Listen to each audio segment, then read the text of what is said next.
Olá, olá a todos, ciências humanas e suas tecnologias.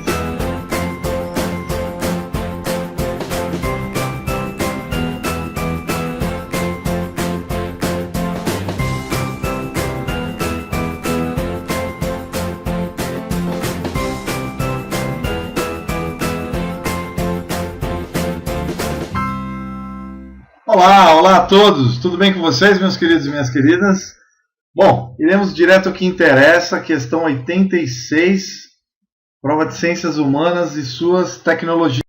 Olá a todos, então vamos agora fazer a correção da prova de ciências humanas, as últimas 5 questões. Vamos lá. Vamos pôr para quebrar então essas questões. O sistema agrário é um tipo de modelo de produção agropecuária em que se observa cultivos ou criações são praticados. Quais são as técnicas utilizadas? Como é a relação com o espaço e qual é o destino da produção? Existem muitas classificações de sistemas agrários, de agricultura, né? Agrário vem de agricultura, ou seja, plantações, né? De vegetais. Os critérios para a definição variam de acordo com o autor ou organização que os classifica.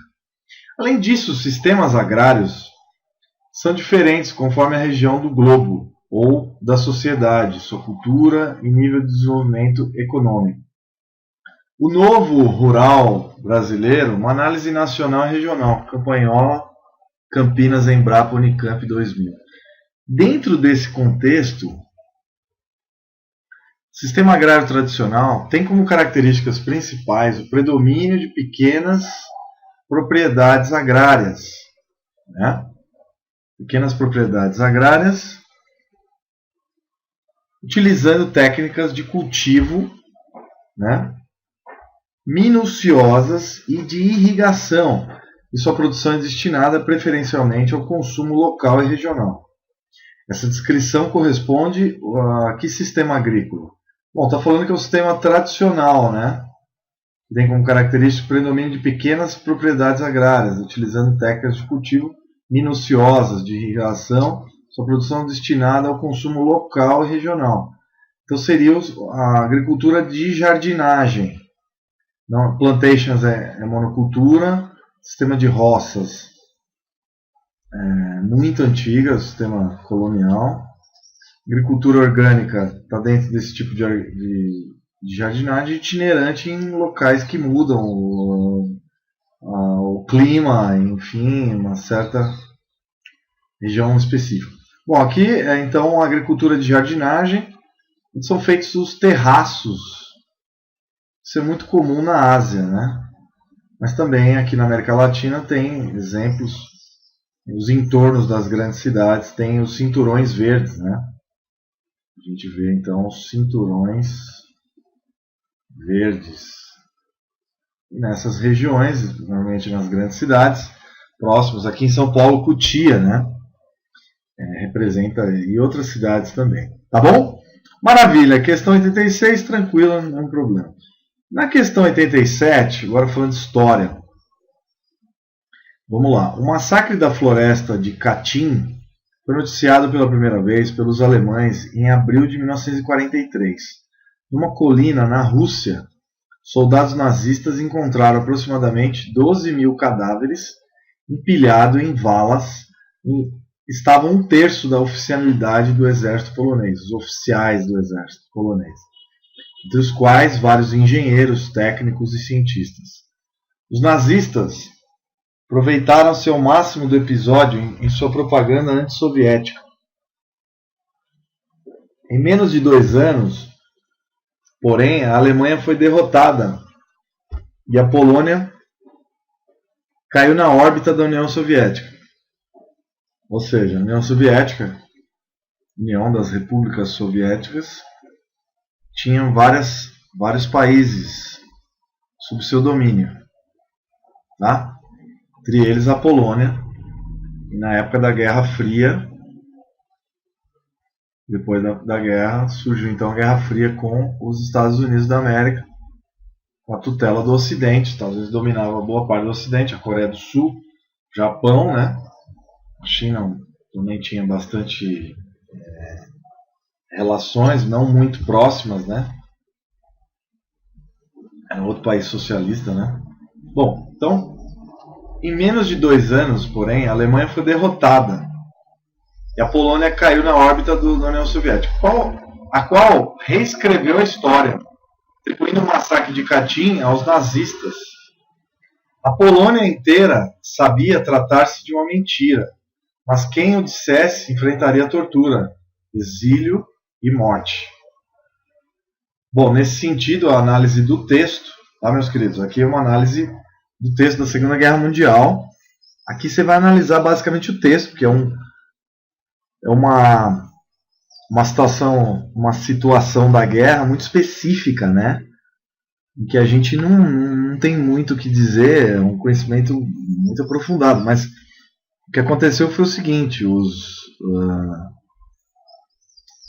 Stalin, ele mandou matar os oficiais poloneses nessa floresta de Katyn, que era um lugar isolado. O que aconteceu? Para quê? Para desarmar totalmente os poloneses. Então foram dizimados, né? Todo esse pessoal pensante, tanto do exército quanto da marinha e da aeronáutica. Bom, com o massacre de Katyn e a farsa montada em torno desse episódio se relacionam com a construção da chamada Cortina de Ferro. Bom, a Cortina de Ferro então, era o meio em que a União Soviética ficava de um lado e os países de influência americana ficavam de outro, mas dentro da Europa. A Europa, então, tinha cortina de ferro entre a Europa, os países do leste europeu e a Rússia, que era na época a União Soviética. Os Estados Unidos, então, tinham influência na Europa Ocidental. Europa Ocidental. E entre esses países existiam então os muros, as cortinas de ferro. Por quê? Olha que interessante. Por isso que a gente não pode esquecer de história, tá? História não pode ser esquecida. Porque se não fizesse essas barreiras, era tão duro viver num ambiente socialista com os ditadores sanguinários que todos queriam fugir para as regiões de capitalismo. Os que fizeram o Muro de Berlim. O Muro de Berlim não foi feito pela ala capitalista, foi feito pelos socialistas, que queriam impedir que o seu povo fosse para a região onde era mais feliz, na região capitalista. Eu sou abertamente capitalista, claro. Socialismo normalmente é feito com mão de ferro, por isso o nome cortina de ferro, na marra, com ditadores sanguinários querendo ferrar a população em vez de ajudar. Aqui, ó, socialistas. Eu falo mesmo. Eu sou a favor do capitalismo mesmo. Socialismo é uma mentira. Não existe. Bom, isso é a minha visão pessoal, tá? Claro que o socialismo ele é bonito teoricamente. Ajudar todos, igualdade. Nenhum país que implementou o socialismo deu certo. Cuba tá uma porcaria. Caindo aos pedaços. A Rússia se despedaçou. A maioria dos países do leste europeu são atrasados. Até a Alemanha Oriental era atrasada em relação à Alemanha Ocidental. A China se abriu ao capitalismo. Claro que é melhor, eu não tenho dúvida. Acho que o mix entre os dois seria uma boa, né? A ajuda um pouco estatal é importante, mas não o socialismo cru e puro. Nunca deu certo. Bom, a aniquilação foi planejada pelas elites dirigentes polonesas? Não. Pelos russos, né? Pelos soviéticos. A construção de uma outra memória sobre o massacre de Katyn teve o sentido de tornar menos odiosa e ilegítima, menos, né? Queria diminuir a raiva do povo polonês e também legitimar isso, tentar criar uma coisa legítima pondo a culpa nos alemães, a subordinação do seu país ao regime stalinista. Verdadeiro, B. Pelo texto você acha isso. C. O exército polonês havia aderido ao regime nazista? Não. Foram também massacrados pelos alemães. Os alemães não eram santos também, terrivelmente. Nossa senhora, os nazistas e russos terríveis. Não sei quem era mais sanguinário dos dois, né? Bom, a Polônia era a última fronteira capitalista do leste europeu e a dominação desse país garantia acesso ao mar Adriático. Nada a ver, a Polônia está lá no Mar do Norte. Viu, gente? Mar do Norte. Tem nada de Mar Adriático, é na Itália, entre a Iugoslávia, a antiga Iugoslávia, a Albânia, Mar Adriático. Né? Hoje a Croácia, né? A Albânia, a Grécia, ali, Mar Adriático e a Itália. Se você saber onde é o Mar Adriático, tá aqui a bota da Itália, né? Aqui é Sicília, aqui Croácia, aqui é Veneza, por exemplo. Aqui é Croácia, aqui é Albânia, né? E aqui o Mar Adriático. O Mar Adriático está do lado da Itália, do lado direito. Inclusive eu sou descendente aqui de Barineses, do Mar Adriático. Né? Então, Mar Adriático, que talvez tenha origem no nome Adriano, não tenho certeza. Bom, do grande imperador romano, né? Não sei se é isso. O mar é azul, lindo, um dos mares mais bonitos do mundo. Bom, a aniquilação do exército polonês e a expropriação da burguesia, aquele país era parte da estratégia de revolução permanente e mundial defendida por Stalin. Também, mas não é isso que explica a situação B, né? Tá? Bom, a resposta é a letra B de bola, acho que nenhuma dúvida aí. Continuando a nossa análise de história, o fenômeno da escravidão, que é terrível, ou seja, da imposição do trabalho compulsório na marra a um indivíduo ou uma coletividade, a partir de outro indivíduo ou coletividade, é algo muito antigo. E nesses termos acompanhou a história da antiguidade até o século XIX. Todavia, percebe-se que tanto o status quanto o tratamento dos escravos variou muito na antiguidade greco-romana, até o século XIX, em questões ligadas à divisão do trabalho. As variações mencionadas dizem respeito... Bom, aqui mostrando um mosaico de um escravo romano na Tunísia, tá, levando comida, tá, aos seus comandados. Né? Bom, Roma, só para vocês terem uma ideia, tinha 30% de escravos, a população inteira. Absurdo total, né? Então as variações... Vamos lá. Então, estávamos falando da escravidão, coisa terrível, abominável, e as variações mencionadas dizem respeito, então, ao caráter ético da escravidão da antiguidade, pois certas etnias eram escravizadas. Aqui a gente vai olhar essa parte com lupa, dá uma olhada, né? Bom, ao caráter étnico da etnia da escravidão antiga, pois certas etnias eram escravizadas em virtude de preconceitos sociais. Não está batendo. Se o preconceito era social, não era étnico. Logo, a A está se desfalando o que ela falou, né? A B está se contradizendo. B, a especialização do trabalho escravo na antiguidade, pois certos ofícios de prestígio eram frequentemente realizados por escravos. Isso é verdade. Ela tinha diferenças na relação moderna. Elas eram fundadas em diferenças físicas, mais forte, etc. Guerreiro, mais calmo, etc, etc. Mais bonito, sei lá. enfim, cada um tinha um tipo de trabalho específico que exigia habilidade específica, né? Tá? Então, a valorização do próprio escravo. Existia uma valorização no filme do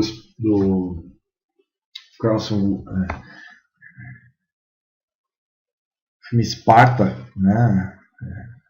Mostra o filme também que mostra o gladiador, né? Também mostra, ele era um escravo, guerreiro, né? Usado então no Coliseu para matar os animais que vinham em cima dele, vamos dizer assim.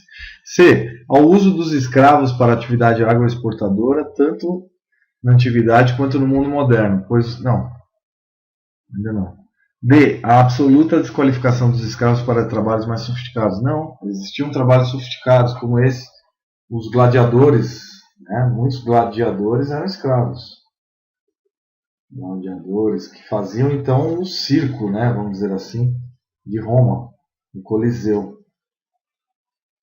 em Roma.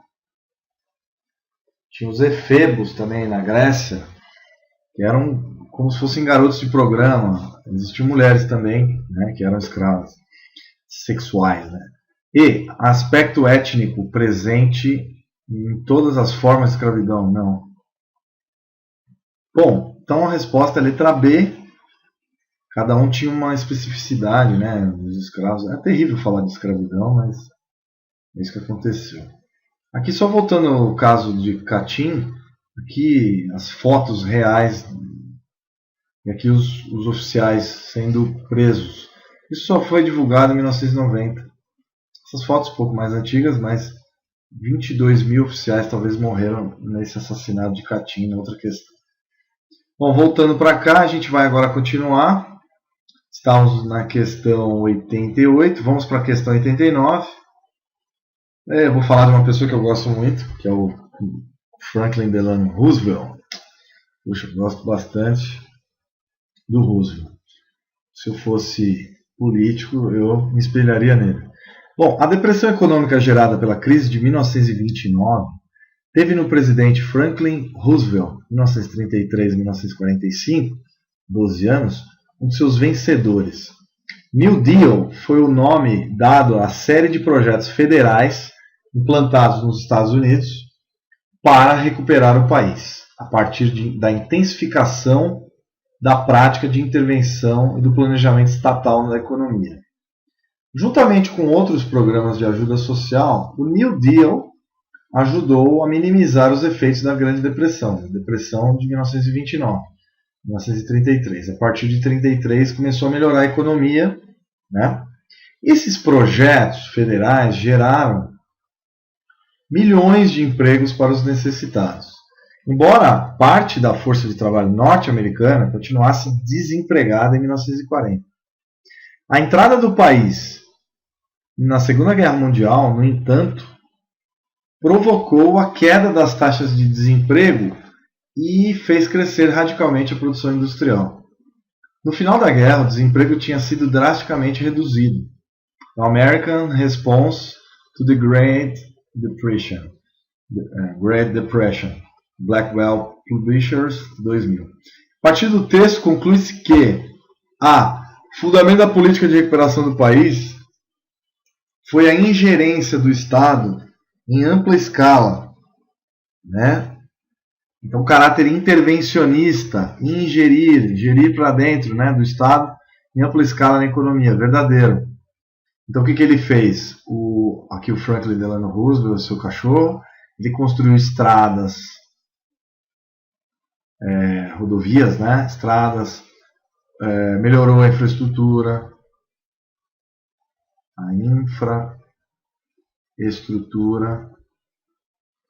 criou condições de trabalho, principalmente na construção. E depois, na guerra, o Roosevelt saiu como vencedor também, né? Aqui o Roosevelt no Brasil, aqui o Vargas no Nordeste. Que beleza. Lá no Rio Grande do Norte, perto de Natal. Aqui Churchill, que era o primeiro-ministro inglês. O Roosevelt e o Stalin, que era sanguinário, né? O cara que mandou matar mais de 30 milhões de pessoas incluindo seus próprios compatriotas. Bom, eles estavam em Teherã, uma reunião em Teherã, no Irã, no final da guerra. E aqui, de novo, aqui no Nordeste, as tropas todas felizes, o Roosevelt negociou então com Vargas a vinda da CSN, que era a Companhia Siderúrgica Nacional, uma colaboração entre o Brasil e os Estados Unidos. Aqui Vargas e aqui o nosso querido presidente dos Estados Unidos, o Franklin Delano Roosevelt. Churchill, que foi um dos maiores estadistas do mundo, e Franklin, e só para constar como história, o Delano Roosevelt, o Franklin, ele teve paralisia infantil, né? Ele teve paralisia, paralítico, paralisia, né? Ele teve poliomielite.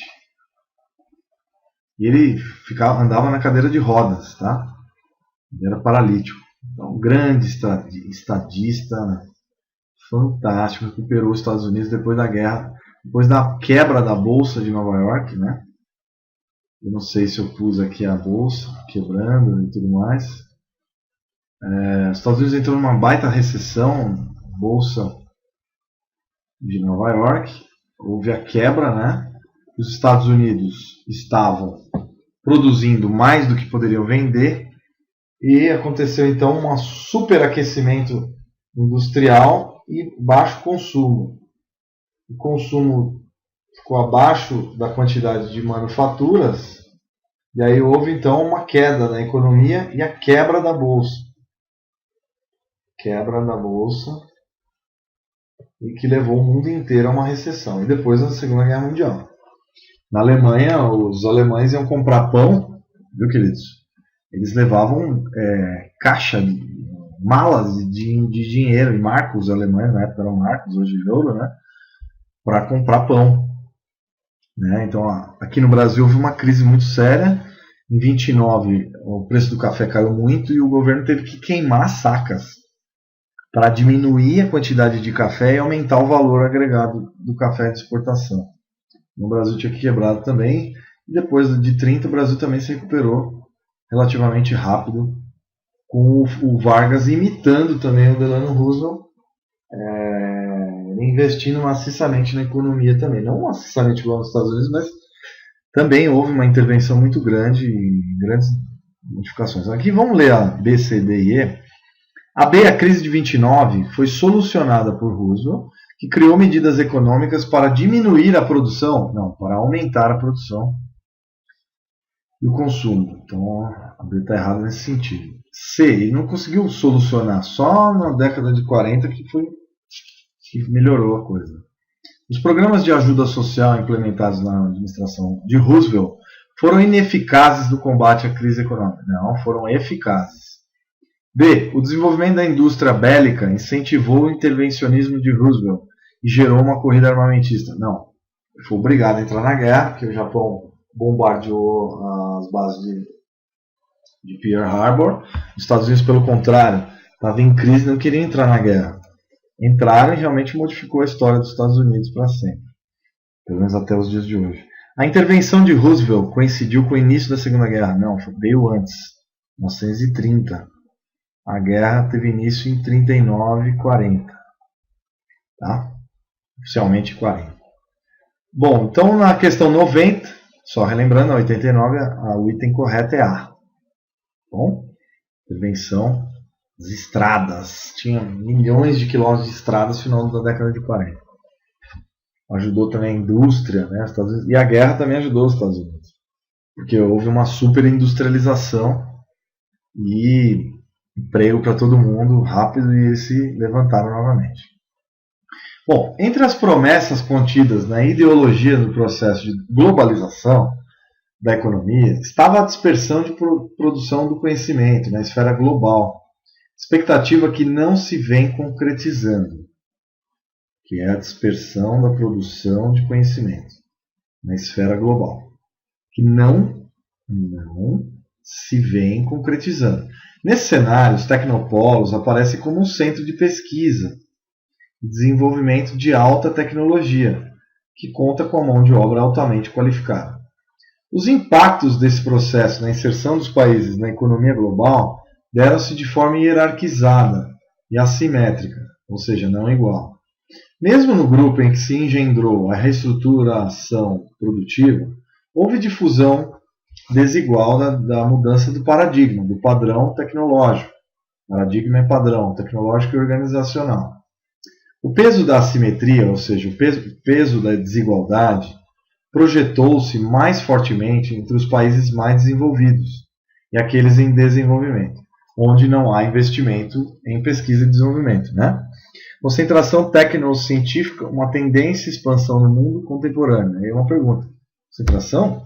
Uma tendência? Expansão no mundo contemporâneo? Barros, Campinas, 2007. Diante das transformações ocorridas, é reconhecido que... Vamos lá, meus queridos. Vamos lá.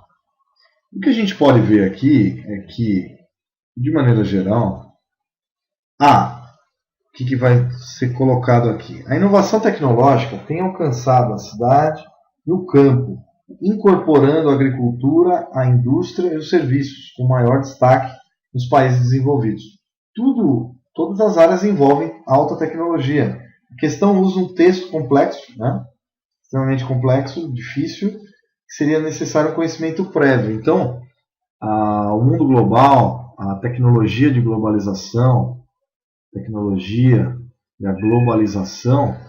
Então, voltando a essa análise que a gente está fazendo, então, a globalização, então, ela incorpora inovação tecnológica que tem alcançado as cidades, celulares, computadores, laptops, principalmente eletrônica, né, softwares, incorporando também a agricultura, com novos produtos transgênicos, etc., indústria biotecnológica, a indústria, que tem a robótica e novos materiais, como a nanotecnologia, por exemplo. Nós temos novos materiais que vão ser usados na educação, por exemplo, novas telas. A nanotecnologia, que vai criar novos materiais, como o grafeno, por exemplo. Grafeno. Telas flexíveis, como essa da Samsung, por exemplo, da Apple ou de outras LG, que estão na ponta. A Philips também estuda isso. Vejam as novas telas, os novos sensores, novos aviões, novos drones, ou novos VANTs, que são veículos aéreos não tripulados, né? Os VANTs. E a tecnologia, tanto na área de carros e de energia, também vai mudar, né? As energias eólica, de hidrogênio, as telas, a regeneração de órgãos, tá? Os transgênicos mais adaptados a todos os ambientes da Terra, tudo isso aumentará ainda mais as trocas comerciais na globalização. O maior destaque é quem investe mesmo em indústria, universidades, em laboratórios de pesquisa dentro das indústrias, que o Brasil ainda não faz, os países em desenvolvimento ainda estão muito escassos esses desenvolvimentos. Aqui no Brasil, globalização, só Petrobras e mais meia dúzia investem pesadamente em pesquisa. E as universidades públicas, o que é difícil ancorar isso com as empresas privadas. O que o Brasil precisa para entrar realmente na era da inovação tecnológica é realmente os tecnopolos se unirem às indústrias, as universidades e os centros de pesquisa das indústrias. E ter também fábricas nacionais, né? Senão nunca a inovação vai ficar aqui, vai para fora.